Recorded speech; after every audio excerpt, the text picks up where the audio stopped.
ਉਹਨੂੰ ਬਖਸ਼ਿਸ਼ਾਂ ਕੀ ਹੈ? ਮੇਰੇ ਕਹਿੰਦੇ ਕਿਰਪਾ ਕਰੋ ਜਿਸ ਪੁਰਖ ਵਿਧਾਤਾ, ਜਿਹਦੇ ਤੇ ਆਹ ਕਿਰਪਾ ਹੁੰਦੀ ਹੈ ਨਾ ਉਹਨੂੰ ਹੀ ਆਹ ਬਖਸ਼ਿਸ਼ਾਂ ਗੁਰੂ ਦਿੰਦਾ ਵਾ। ਗੁਰੂ ਦੀ ਕਿਰਪਾ ਤੋਂ ਬਿਨਾਂ ਇਹ ਬਖਸ਼ਿਸ਼ਾਂ ਨਹੀਂ ਮਿਲਦੀਆਂ। ਹੁਣ ਆਪਣੇ ਤੇ ਵਾਹਿਗੁਰੂ ਦੀ ਰੁਚੀ ਖੁਸ਼ੀ ਕਿਵੇਂ ਹੈ? ਦੁਨੀਆ ਤਾਂ ਬੇਅੰਤ ਹੈ, ਹਰ ਬੰਦੇ ਨੂੰ ਸਮਾਂ ਮਿਲਦਾ। ਅੱਜ ਆਪਾਂ ਨੂੰ ਕੁਦਰਤ ਮਾਲਕ ਦੀ ਖੁਸ਼ੀ ਹੈ, ਉਹਦਾ ਸੁਭਾਗ ਸਮਾਂ ਮਿਲ ਗਿਆ। ਆਪਾਂ ਗੁਰੂ ਦੀ ਨਜ਼ਰ 'ਚ ਆ ਗਏ। ਬਹੁਤ ਲੋਕ ਨੇ ਜਿਹੜੇ ਇੱਧਰ ਧਿਆਨ ਨਹੀਂ ਦੇ ਸਕੇ। ਕਿਉਂ ਨਹੀਂ ਦੇ ਸਕੇ? ਕਿਉਂਕਿ ਜਿੰਨਾ ਚਿਰ ਮਾਲਕ ਨਜ਼ਰ ਨਹੀਂ ਕਰਦਾ ਗਾ ਉਹਨਾਂ ਚਿਰ ਸਾਡਾ ਧਿਆਨ ਵੀ ਨਹੀਂ ਇੱਧਰ ਨੂੰ ਜਾ ਸਕਦਾ ਗਾ। ਇਹ ਉਹਦੀ ਕਿਰਪਾ ਦੇ ਨਾਲ ਹੀ ਹੈ। ਜਦੋਂ ਗੁਰੂ ਦੀ ਕਿਰਪਾ ਵਾਲੀ ਨਜ਼ਰ ਹੁੰਦੀ ਹੈ ਨਾ ਫਿਰ ਸਾਡਾ ਧਿਆਨ ਇੱਧਰ ਨੂੰ ਆਉਂਦਾ ਵੀ ਚਲੋ ਵੀ ਸਤਸੰਗ 'ਚ ਚੱਲੀਏ, ਚਲੋ ਵੀ ਸੇਵਾ ਕਰੀਏ, ਚਲੋ ਬਈ ਸਤਸੰਗ, ਚਲੋ ਬਈ ਪੁੰਨ ਦਾਨ ਕਰੀਏ, ਚਲੋ ਗੁਰੂ ਮਹਾਰਾਜ ਦੇ ਇਤਿਹਾਸ ਸੁਣੀਏ, ਚਲੋ ਗੁਰੂ ਬਾਣੀ ਨੂੰ ਸਮਰਪਿਤ ਹੋ ਕੇ ਮਹਾਰਾਜ ਦੇ ਸੱਚੇ ਪਾਤਸ਼ਾਹ ਦੀ ਇਲਾਹੀ ਬਾਣੀ ਹੈ ਉਹਦਾ ਆਨੰਦ ਪ੍ਰਾਪਤ ਕਰੀਏ। ਇਹ ਪਿਆਰਿਓ ਉਹਦੀ ਕਿਰਪਾ ਤੋਂ ਬਿਨਾਂ ਆਹ ਸਮੇਂ ਨਹੀਂ ਮਿਲਦੇ, ਬੰਦਾ ਕੋਲ ਦੀ ਲੰਘ ਜਾਂਦਾ। ਇਹੀ ਹੈ ਗੁਰੂ ਦੀਆਂ ਬਖਸ਼ਿਸ਼ਾਂ। ਮਹਾਰਾਜ ਕਹਿੰਦੇ ਹੇ ਪਿਆਰਿਓ, ਹੇ ਗੁਰਮੁਖੋ, ਜਿਹਦੇ ਤੇ ਗੁਰੂ ਇਹ ਕਿਰਪਾ ਕਰ ਦਿੰਦਾ ਸੋ ਗਿਆਨੀ ਹੈ। ਉਹੀ ਹੈ ਵਾਹਿਗੁਰੂ ਤੇਰਾ ਪਿਆਰਾ ਵਾ। ਹੇ ਵਾਹਿਗੁਰੂ, ਜਿਹਦੇ ਤੇ ਤੇਰੀ ਖੁਸ਼ੀ ਹੈ ਉਹਨੂੰ ਸਾਰੀਆਂ ਬਖਸ਼ਿਸ਼ਾਂ ਦੇ ਦੇਣਾ। ਕਿਰਪਾ ਕਰੋ ਜਿਸ ਪੁਰਖ ਵਿਧਾਤੇ, ਹੇ ਦਾਤੇ ਜਿਹਦੇ ਤੇ ਤੁਸੀਂ ਆਪ ਪਰਮੇਸ਼ਰ ਜੀ ਕਿਰਪਾ ਕਰ ਦੋ। ਫਿਰ ਉਹਨੂੰ ਬਖਸ਼ਿਸ਼ ਕੀ ਮਿਲਦੀ ਹੈ? ਜਿਹਦੇ ਤੇ ਗੁਰੂ ਦੀ ਖੁਸ਼ੀ ਹੋਵੇ, ਗੁਰੂ ਜੀ ਆਪ ਤੁੱਠੇ ਹੋਣ, ਆਪ ਬਖਸ਼ਿਸ਼ਾਂ ਦੇਣ। ਵੇਖੋ ਨਾਲ ਹੀ ਮਹਾਰਾਜ ਨੇ ਦੱਸਿਆ ਸੋ ਸਦਾ ਸਦਾ ਤੁਧ ਧਿਆਵੈ। ਸੱਚੇ ਪਾਤਸ਼ਾਹ ਉਹ ਜੀਵ ਸਵਾਸ ਸਵਾਸ ਤੁਹਾਡਾ ਸਿਮਰਨ ਕਰਦਾ, ਪਲ ਪਲ ਤੁਹਾਨੂੰ ਯਾਦ ਕਰਦਾ। ਵਾਹਿਗੁਰੂ ਜੀ ਜਿਹਦੇ ਤੇ ਤੁਹਾਡੀ ਕਿਰਪਾ ਨਾ ਮਾਲਕ, ਉਹ ਤੁਹਾਡਾ ਸਿਮਰਨ ਕਰੂਗਾ। ਹੁਣ ਸਿਮਰਨ ਕੀ ਹੈ? ਸਿਮਰਨ ਮਨ ਕਰਕੇ ਹੈ ਪਿਆਰਿਓ। ਜਦੋਂ ਆਪਾਂ ਮਨੋਂ ਯਾਦ ਕਰਦੇ ਹਾਂ ਨਾ, ਇਹ ਸਿਮਰਨਾ। ਅੰਦਰਲੀ ਤਾਰ ਅੰਦਰੋਂ ਜੁੜੀ ਵੀ ਹੈ। ਜਿਹੜੇ ਲੋਕ ਸਿਮਰਨ ਕਰਦੇ ਹੈ ਉਹਨਾਂ ਦੇ ਜੀਵਨ ਦਾ ਭਾਵ ਬਹੁਤ ਵੱਡਾ ਹੁੰਦਾ। ਕਾਰਨ ਉਹ ਸੰਸਾਰ ਦੇ ਕਰਮ ਕਰੀ ਜਾਂਦੇ ਆ। ਕੰਨਾਂ ਨਾਲ ਲੋਕਾਂ ਦੀਆਂ ਗੱਲਾਂ ਸੁਣੀ ਜਾਣੀਆਂ, ਅੱਖਾਂ ਦੇ ਨਾਲ ਆਪਣਾ ਜੋ ਦੇਖਣਾ ਦੇਖੀ ਜਾਣਾ, ਹੱਥਾਂ ਦੇ ਨਾਲ ਆਪਣਾ ਕਰਮ ਕਰਨਾ, ਮੂੰਹ ਨਾਲ ਬੋਲੀ ਜਾਣਾ, ਪੈਰਾਂ ਨਾਲ ਆਪਣੇ ਮੰਜ਼ਿਲ ਵੱਲ ਵਧੀ ਜਾਣਾ। ਪਰ ਮਨ ਗੁਰੂ ਨਾਲ ਜੁੜਿਆ ਵਾ, ਮਨ ਕਰਕੇ ਅੰਦਰੋਂ ਜੁੜੇ ਹੋਏ ਆ। ਇਹ ਵੱਡੀ ਬਖਸ਼ਿਸ਼ ਹੈ ਗੁਰੂ ਦੀ। ਮਹਾਰਾਜ ਕਹਿੰਦੇ ਉਹ ਸਦਾ ਵਾਸਤੇ ਵਾਹਿਗੁਰੂ ਨੂੰ ਧਿਆਉਂਦੇ ਆ, ਯਾਦ ਕਰਦੇ ਆ, ਉਹਨੂੰ ਸਿਮਰਦੇ ਆ ਜਿਨ੍ਹਾਂ ਤੇ ਗੁਰੂ ਦੀ ਕਿਰਪਾ। ਕਿਉਂਕਿ ਕਿਰਪਾ ਕਰੋ ਜਿਸ ਪੁਰਖ, ਪੁਰਖ ਭਾਵ ਆਪਾਂ ਸਭ ਜੀਵ ਇਸਤਰੀ ਰੂਪ ਹੈ। ਇੱਕੋ ਹੀ ਪਰਮੇਸ਼ਰ ਆ, ਅਕਾਲ ਪੁਰਖ ਹੈ ਜਿਹੜਾ ਸਾਡੇ ਤੇ ਇਹ ਕਿਰਪਾ ਕਰਦਾ। ਸਾਰੀਆਂ ਦਾਤਾਂ ਦਾ ਮਾਲਕ ਉਹ ਹੈ ਤੇ ਜਿਹਦੇ ਤੇ ਉਹਨੇ ਬਖਸ਼ਿਸ਼ ਕਰਤੀ। ਕਹਿੰਦੇ ਸੋ ਸਦਾ ਸਦਾ ਤੁਧ ਧਿਆਵੇ। ਸੱਚੇ ਪਾਤਸ਼ਾਹ ਉਹ ਸਵਾਸ ਸਵਾਸ ਤੁਹਾਡਾ ਸਿਮਰਨ ਕਰਦਾ, ਤੁਹਾਡੀ ਬੰਦਗੀ ਕਰਦਾ।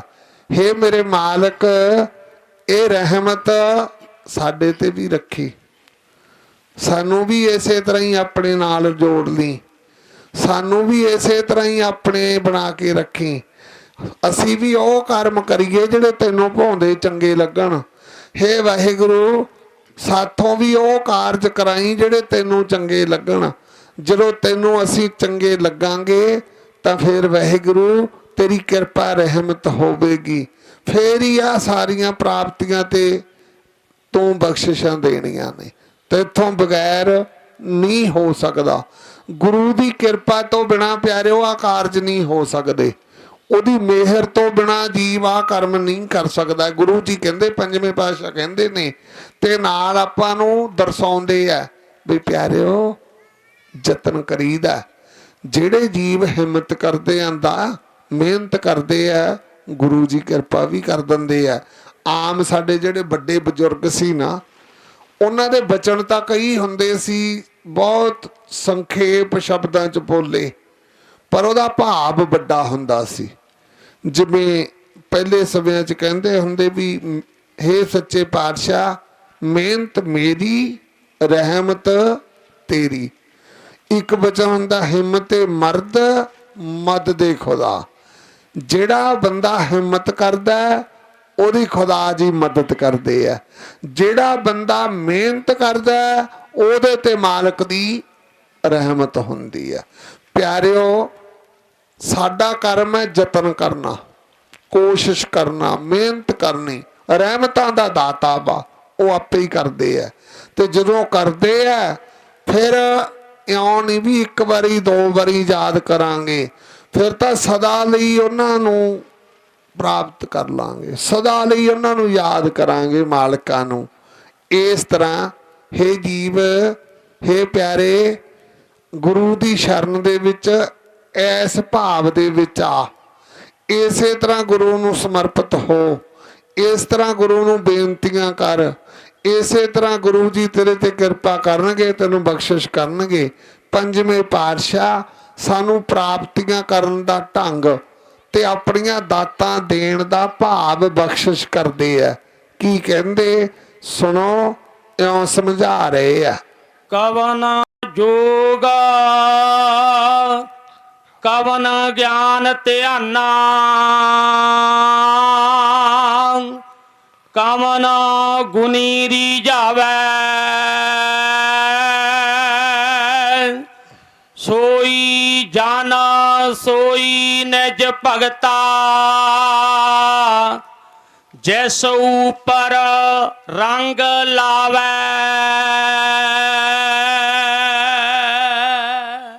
देखो प्यारियो मेरी कहते केड़ा जोग है, केड़ा ज्ञान है, किवें ध्यान कवन गुणी रिझावे। हे सच्चे पातशाह सानू किरपा करो, किवें तेरे नाल जुबड़िए, किवें तेरी प्राप्ति हो, किवें तेरा ध्यान धरीए ते किहड़े गुणा करके तुहानू रिझाउणा दा भाव तैनूं खुश करिए।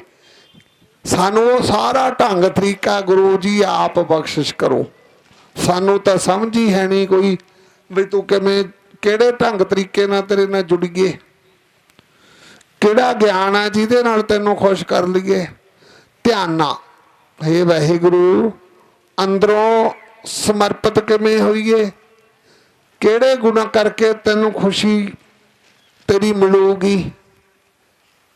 हुण गुर प्यारिओ गुरमुखो इत्थे महाराज ने सानू यही दर्शाया भी कोई विशेष कोई कर्म नहीं हैगा। सारिਆਂ ते बड़ा कर्म है गुरु नूं समर्पित होके प्रेम करना। जदों असीं अंदरों प्रेम करांगे ना फिर साडे सारे कारज ही सही हो जाणगे, सानू सारी गल दी समझ आ जाऊगी। असीं आपे ही वो मालक सानू अपने नाल जोड़ लूगा। जे आपां कहीए भी मैं आ ढंग तरीका अपना ला, मैं आए गल्लां बोलां, मैं आए अखां मीच ला, मैं आए जुड़ा, मेरे कहते कोई पक्ष नहीं गा है ना। कवन जोग कवन ज्ञान ध्याना कवन गुणी रिझावे। सच्चे पातशाह तेरियां किवें खुशियां प्राप्त करिए। हुण इत्थे फिर गुरु महाराज ने बख्शिश पहलां तां ढंग पुछया भी किहड़े किहड़े किहड़े ढंगां तरीकां दे नाल तूं खुश होवेंगा। फिर आप ही बख्शिश करके कहते सोई जान सोई निज भगता जिस उपर रंग लावै। सच्चे पातशाह तेरा सिख कौन है जिन्हों तू आप सिक्ख्या दे दे में समझा दे में।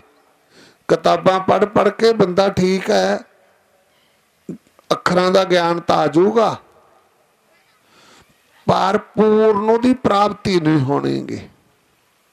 क्योंकि जिहड़े बंदगी वाले लोग ने जिन्हां ने करी है भगती जां तां ओही दस सकदे जां जिहदी करदे आ ओह दस सकदा। स्वामी जी महाराज ने एक शब्द लिखा सी इत्थे बेनती तौर ते है, कहते सब इल्म किताबां ठप करके एक अल्फ पका लै चुप करके। सब इल्म किताबां ठप करके एक अल्फ पका ला चुप करके। जे जितनी चाहना दुनिया तो एक मन समझा ला चुप करके। पूजा पवे ना किसे दी होर करनी, एक गुरु बना ला चुप करके। हिरदे सतगुर दी दरबार सिंघा तस्वीर बसाला चुप करके। चुप करन दा इउं नहीं भी आपां दुनिया नूं बोलना हट जाना। महाराज कहंदे किसे नाल जुदाई ना कर, बहस ना कर, कुछ नहीं, अपने कारज नूं समर्पित हो जा, झगड़ियां झमेलियां चों निकल जा। कोई कुछ कहंदा, कोई कुछ कहंदा, जो कहंदा करी जावे। इस लई सारियां इलम विद्या नूं कहंदे आ, ज्ञान दीयां किताबां नूं बंद कर दे, एक अल्फ पका ला। जिवें गुरु महाराज ने कहा ना पंजवें पातशाह ने, आ समंदर है ब्रह्म ज्ञान दा, जे इस समुंदर दे विचों एक किणका लै लईए, एक किणका, कितनी शक्ति मिलू। पंजवें गुरु बख्शिश करते कहते किणका एक जिस जी वसावै ताकि महिमा गणी ना आवे। प्यारिया जे तू ये एक किणका ले लेगा ना, फिर तेरी किड्डी वड्डी अवस्था हो जाऊगी, ये तेनों दर्शाई नहीं जा सकती। इसे तरह प्यारिओ ਜਿਹੜੇ लोग गुरु के शब्द नूं समर्पित हो जाते हैं ना, गुरु शब्द नूं, बस फिर सारिया किताबां जिहड़ियां विद्या दियां उदों थल्ले रह जांदियां। जदों आपां पढ़ांगे भगतां दा जीवन, गुरमुख प्यारिओ उन्होंने गुरु के उपदेश नूं अपने हिरदे च बसा लिया, बस सारिया मंजिलां सर कर गए। यही सानूं समझाया बई एवें भरम भुलेखिਆਂ च ना घूमो, आए मिलूगा रब, कोई कहता आए मिलूगा। जिवें थोड़े दिन ही विचार इत्थे ही आ गई सी, ते उत्ते स्वामी जी महाराज का एक काव रचिया वा, उन्होंने लिखिया कहते कोई कहता कंशी मक्के है, भी कोई तो कहता रब कंशी दे विच रहिंदा, कोई कहता खुदा मक्खे च रहिंदा, परमेश्वर है ना। कोई कहता कांशी मक्के है, कई ढूंढ बना विच थके है, कई कहते बना च भी कहते छड्डो घर बार, बई दुनिया नाल नाता तोड़ दो, रब नूं मिलना तो बना च चलो, जिथे कोई भी है नहीं रब उत्थे मिलूगा। कोई कहता कांशी मक्के है, कई ढूंढ बना विच थके है, कई पुस्तक पढ़ पढ़ अके है। कईयां ने इन्ने ग्रंथ पढ़ ले अक गए, की करिए, क्योंकि राह अड्डो अड्ड दसी जाते हैं, कोई कुछ कहता है, कोई कुछ कहता। हुण भगती है, भगत बनना 9 प्रकार दी है, हुण किहड़ी करे, किवें करे। जदों समर्पित हो जाता फिर सारा कुछ ही मिलने लग जाता। वो कहते कई अक गए किताबां पढ़ते पढ़ते भी छड्डो यार की करी। कई पुस्तक पढ़ पढ़ अके है पर भेद कोई ना दसता है, कहता कोई वो भेद नहीं दसदा भी मालक कित्थों मिलूगा। ये कौन दस दे, ये जां तां गुरु दसदा जां महात्मा। वो कहते प्यारे ये भेद कोई ना दसता है, तेरे अंदर ठाकर अंदरों खोज वाहिगुरु तेरे परमेश्वर अंदर है। यही गुरु कहते कवन जोग कवन ज्ञान ध्याना कवन गुणी रिझावै। किहड़े ग्रंथां नाल किहड़े में जुड़ के किवें ध्यान ला के किहड़े गुणा करके वाहिगुरु नूं खुश करेगा। सोई जन सोई निज भगता जिस उपर रंग लावै। हे वाहिगुरु जिन्हों तू अपने रंगां दे विच रंग लिया ओही तेरा प्यारा सेवक है, ओही तेरा निज भगत है। हुण भगत 15 ने, जे भगतां दा जीवन पढ़ांगे संसार तां इन्हां नूं दरकारदा ही रहा, झमेला ही रखिया, इन्हां नाल लड़ाई रखी, किन्ना कष्ट किन्ना दुख दिता, पर गुरु ने तां सन्मान दिता ना बई ये श्रोमणी भगत ने। भगतां दी बाणी नूं इन्ना सन्मान दिता महाराज ने, अपनी गुरु बाणी दे तुल दर्जा दिता। हुण जे भगतां दा जीवन पढ़ांगे ना, भगतां दा संसार नूं भगत नहीं चंगे लगेगे। भगत कबीर जी का जन्म पढ़ के देखियो, ਹਾਥੀਆਂ ਦੇ ਮੂਹਰੇ ਬੰਨ ਬੰਨ ਕੇ ਸੁੱਟਤਾ, ਪੱਥਰ ਬੰਨ ਬੰਨ ਜਲ ਵਿੱਚ ਡੋਬਣ ਦੇ ਯਤਨ ਕਰੇ, ਪਰ ਨਹੀਂ। ਉਹ ਜਿਹੜੀ ਗੱਲ ਗੁਣੀ ਗਿਆਨੀ ਤੇ ਆਪਣੇ ਆਪ ਨੂੰ ਸਮਝਦੇ ਸੀ ਵੀ ਸਾਡਾ ਪ੍ਰਭੂ ਨਾਲ ਧਿਆਨ ਜੁੜਿਆ ਵਾ, ਉਹ ਉਹਨਾਂ ਨੂੰ ਸਮਰਪਿਤ ਨਹੀਂ ਸੀ ਹੁੰਦੇ ਤੇ ਮਹਾਰਾਜ ਨੂੰ ਉਹ ਪਾਉਂਦੇ ਸੀ। ਇਸ ਕਰਕੇ ਨਾ ਪਿਆਰਿਓ, ਅਸਲੀਅਤ ਕਰਮ ਉਹ ਸਫਲ ਹੈ ਜਿਹੜਾ ਗੁਰੂ ਨੂੰ ਭਾ ਜਾਵੇ। ਗੱਲਾਂ ਉਹ ਸ਼ੁਭ ਹੈ ਜਿਹੜੀਆਂ ਗੁਰੂ ਨੂੰ ਭਾ ਜਾਣ। ਜੀਵਨ ਦੇ ਵਿੱਚ ਕੋਈ ਕਰਮ ਕਰੋ ਉਹ ਹੈ ਜਿਹੜਾ ਵਾਹਿਗੁਰੂ ਨੂੰ ਭਾਵੇ। ਪਰਮਾਤਮਾ ਨੂੰ ਕੀ ਭਾਉਂਦਾ ਇਹ ਉਹ ਮਾਲਕ ਜਾਣਦਾ। ਸੱਚੇ ਪਾਤਸ਼ਾਹ ਸਾਨੂੰ ਮਾਰਗਦਰਸ਼ਕ ਕਰਦੇ ਨੇ ਵੀ ਆਹ ਸਤਸੰਗ ਹੈ, ਇੱਥੇ ਬੈਠੇ ਗੁਰੂ ਨੂੰ ਭਾਉਨੇ ਆ, ਚੰਗੇ ਲੱਗਦੇ ਆ ਵੀ ਆਹ ਮੇਰੇ ਪਿਆਰੇ ਬੱਚੇ ਮੇਰੇ ਹੁਕਮ ਦੀ ਪਾਲਣਾ ਕਰਦੇ ਆ, ਮੇਰੇ ਸਨਮੁਖ ਬੈਠ ਕੇ ਸੰਗਤ ਵਿੱਚ ਸ਼ਾਮਲ ਹੈ। ਪਿਆਰਿਓ ਸ਼ੁਭ ਸ੍ਰੇਸ਼ਟ ਜਿਹੜੇ ਕਰਨ ਆ ਨਾ ਇਹ ਵਾਹਿਗੁਰੂ ਨੂੰ ਭਾਉਂਦੇ ਆ। ਪਰ ਜੇ ਆਪਾਂ ਕਹੀਏ ਆਪਦੀ ਮਰਜ਼ੀ ਨਾਲ, ਆਪਣੀ ਸੋਝੀ ਨਾਲ, ਆਪਣੇ ਗਿਆਨ ਨਾਲ, ਆਪਣੇ ਦਿਖਾਵੇ ਨਾਲ ਰੱਬ ਨੂੰ ਖੁਸ਼ ਕਰ ਲਾਂਗੇ, ਉਹਦੇ ਨਾਲ ਨਹੀਂ ਹੋਣਾਗਾ। ਵਾਹਿਗੁਰੂ ਪਰਮਾਤਮਾ ਪਰਮੇਸ਼ਵਰ ਨੂੰ ਅੰਦਰੋਂ ਸ਼ੁਭ ਸ੍ਰੇਸ਼ਟ ਭਾਓ। ਉਹ ਲੋਕ ਚੰਗੇ ਲੱਗਦੇ ਆ ਜਿਹੜੇ ਦਿਖਾਵਾ ਨਹੀਂ ਕਰਦੇ, ਸਮਰਪਿਤ ਹੋ ਜਾਂਦੇ ਆ। ਉਹ ਲੋਕ ਚੰਗੇ ਲੱਗਦੇ ਆ ਜਿਨ੍ਹਾਂ ਦੇ ਸ਼ਬਦਾਂ ਵਿੱਚ ਚਤਰਾਈ ਨਹੀਂ, ਸਮਰਪਿਤ ਭਾਵਨਾ। ਉਹ ਲੋਕ ਗੁਰੂ ਨੂੰ ਭਾਉਂਦੇ ਆ ਜਿਹੜੇ ਆਪਣਾ ਆਪ ਅਰਪਣ ਕਰ ਦਿੰਦੇ ਆ ਪਰ ਮਾਣ ਨਹੀਂ ਕਰਦੇ। ਸੋ ਪਿਆਰਿਓ, ਇਸ ਤਰ੍ਹਾਂ ਜਿਹੜੇ ਰੱਬ ਦੇ ਰੰਗਾਂ ਦੇ ਵਿੱਚ ਆਪਣੇ ਆਪ ਨੂੰ ਰੰਗ ਲੈਂਦੇ ਆ, ਜਿਹਦੇ ਤੇ ਵਾਹਿਗੁਰੂ ਦੀ ਕਿਰਪਾ ਦਾ ਰੰਗ ਚੜ ਜਾਂਦਾ, ਉਹੀ ਪਰਮਾਤਮਾ ਦੇ ਦਰ ਤੇ ਪ੍ਰਵਾਨ ਨੇ। ਇਸ ਲਈ ਆਪਾਂ ਵੀ ਇਸੇ ਤਰ੍ਹਾਂ ਗੁਰੂ ਦੀ ਸ਼ਰਨ ਦੇ ਵਿੱਚ ਆ ਕੇ ਆਪਣੇ ਆਪ ਨੂੰ ਸਮਰਪਿਤ ਕਰਕੇ ਉਸ ਵਾਹਿਗੁਰੂ ਪਰਮਾਤਮਾ ਪਰਮੇਸ਼ਵਰ ਦੇ ਰੰਗ ਦੇ ਵਿੱਚ ਰੰਗੇ ਜਾਈਏ। ਇਹ ਬੇਨਤੀ ਕਰੀਏ, ਸੋ ਤਾਂ ਆਪਾਂ ਸਫਲ ਹੋਵਾਂਗੇ। ਪੰਜਵੇਂ ਪਾਤਸ਼ਾਹ ਗੁਰੂ ਬਾਣੀ ਵਿੱਚ ਇਉਂ ਕਿਰਪਾ ਕਰ ਰਹੇ ਆ। ਸਾਈ ਮਾਤਾ ਸਾਈ ਬੁੱਧ ਸਿਆਣਪਾ, ਜਿਤ ਨਿਮਖ ਨਾ ਪ੍ਰਭ ਬਿਸਰਾਵੈ, ਸੰਤ ਸੰਗ ਲਾਗੇ ਹੋ ਸੁਖ ਪਾਇਓ, ਹਰ ਗੁਣ ਸਦ ਹੀ ਗਾਵੈ।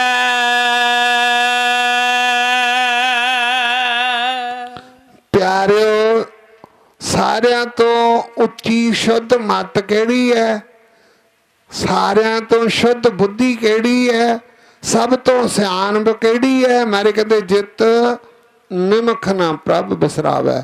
ਜਿਹੜੇ ਇੱਕ ਪਲ ਲਈ ਵੀ ਰੱਬ ਤੋਂ ਦੂਰ ਨਹੀਂ ਹੁੰਦੇ, ਜਿਹੜੇ ਇੱਕ ਪਲ ਲਈ ਵੀ ਵਾਹਿਗੁਰੂ ਨੂੰ ਬਿਸਰਦੇ ਨਹੀਂ, ਭਾਵ ਭੁੱਲਦੇ ਨਹੀਂ, ਹਮੇਸ਼ਾ ਉਸ ਵਾਹਿਗੁਰੂ ਨੂੰ ਪਰਮਾਤਮਾ ਨੂੰ ਯਾਦ ਰੱਖਦੇ ਆ।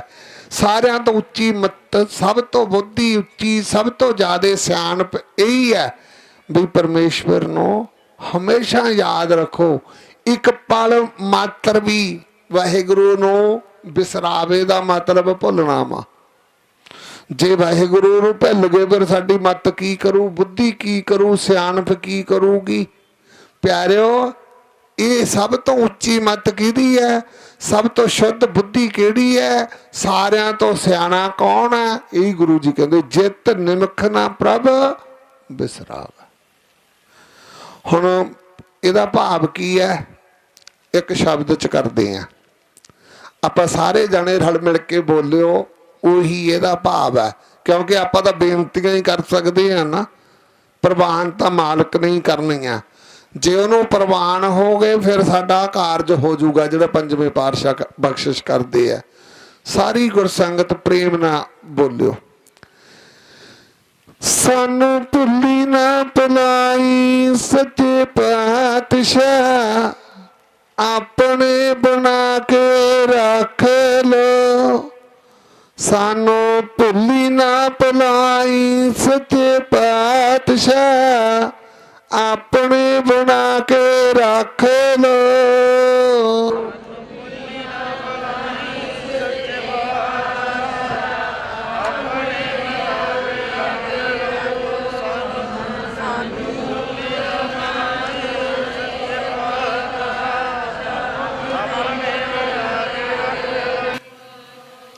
ਸ਼ਬਦ 'ਚ ਦੋ ਗੱਲਾਂ, ਭੁੱਲੀ ਨਾ ਭੁਲਾਈ।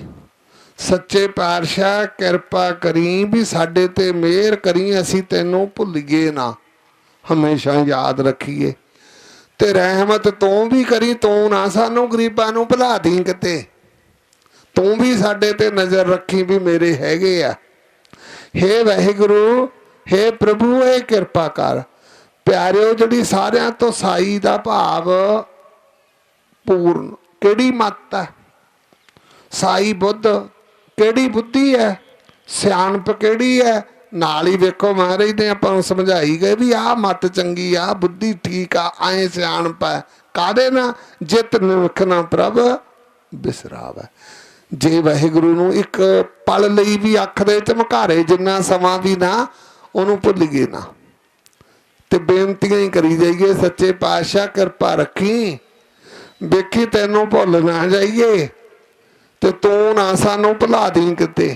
ਜੇ ਵਾਹਿਗੁਰੂ ਭੁਲਾ ਦੇ ਫਿਰ ਆਪਾਂ ਯਤਨ ਕਰ ਲਈਏ ਵੀ ਉਹਨੂੰ ਯਾਦ ਵੀ ਨਹੀਂ ਕਰ ਸਕਦੇਗੇ। ਜੇ ਉੱਧਰੋਂ ਕਨੈਕਸ਼ਨ ਕੱਟਿਆ ਗਿਆ ਨਾ, ਫਿਰ ਆਪਾਂ ਯਤਨ ਕਰੀ ਚੱਲੀਏ, ਕੁਛ ਨਹੀਂ ਹੋਣਾਗਾ। ਕਨੈਕਸ਼ਨ ਹੀ ਹੈ ਨਾ, ਤਾਰ ਹੈ, ਜੁੜੀ ਵੀ ਹੈ। ਜੇ ਆਪਾਂ ਸੁੰਦਰ ਕੋਈ ਘਰ ਪਾ ਲਏ, ਮਹਿਲ ਪਾ ਲਿਆ, ਉਹਦੇ ਵਿੱਚ ਨਾਨਾ ਪ੍ਰਕਾਰ ਦੀਆਂ ਲਾਈਟਾਂ ਲਾ ਲਈਆਂ, ਬੜੇ ਕੀਮਤੀ ਫਨੂਸ ਵਗੈਰਾ ਲਾ ਲਏ, ਬੜਾ ਯਤਨ ਕਰ ਲਿਆ, ਸੁੱਚਾਂ ਲਾ ਲਈਆਂ, ਤਾਰਾਂ ਪਾ ਲਈਆਂ, ਪਰ ਜਗੂ ਕਦੋਂ? ਜਦੋਂ ਸਰਕਾਰ ਦੇ ਟਰਾਂਸਫਾਰਮ ਨਾਲ ਜੁੜ ਗਈ। ਟਰਾਂਸਫਾਰਮ ਨਾਲੋਂ ਗਾਹਾਂ ਉਹ ਬਿਜਲੀ ਘਰ ਨਾਲ ਜੁੜਿਆ ਹੋਇਆ।